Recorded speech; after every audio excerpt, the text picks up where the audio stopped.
Hello guys, for today's video magluluto nga pala ako dito ng suso. Hindi to yung suso na iniisip nyo guys ha. At bago natin lutuin guys, kailangan muna nating linisan. Una ko nga palang ginawa dito guys, pinutulan ko ng buntot para mas mabilis pumuti. At kasunod naman guys, tinagay ko sa sako tapos kinuskus ko. Mga 1 oras ata ako niyan natapos guys. 2,000 years later. At pagkatapos ko nga palang kuskusin dito guys, binanlawan ko to ng 4 o hanggang 5 beses para matanggal yung durug-durug na shell. Pagkatapos ko nga palang linisan yung suso guys, binalatan ko na yung nyug na gagamitin nating panggata.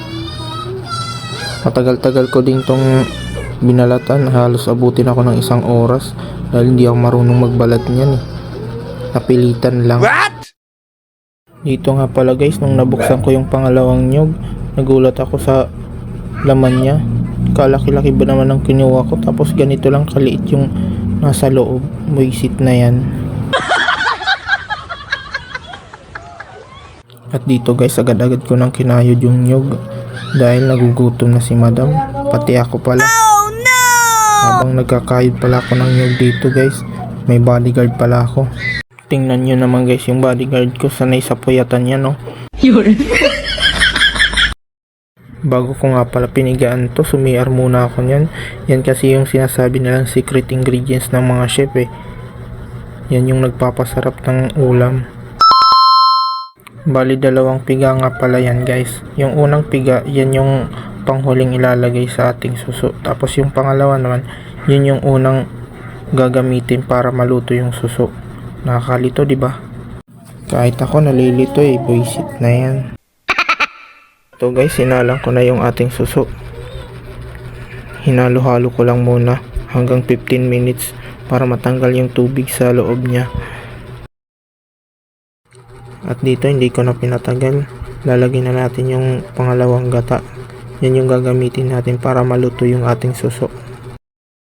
Tapos linagyan ko na pala dito guys ng luya tapos sili para matanggal yung langsa niya. Dito nga pala guys, medyo kaunti na yung sabaw kaya ilalagay na natin yung unang gata.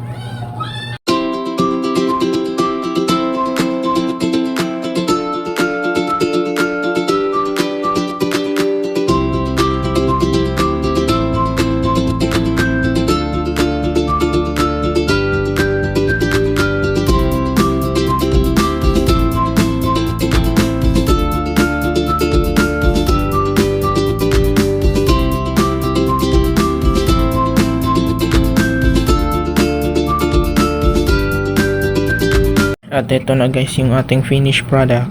Ayan o. Woo! Itsura pa lang nakakatakam na. Yeah, boy. Oh my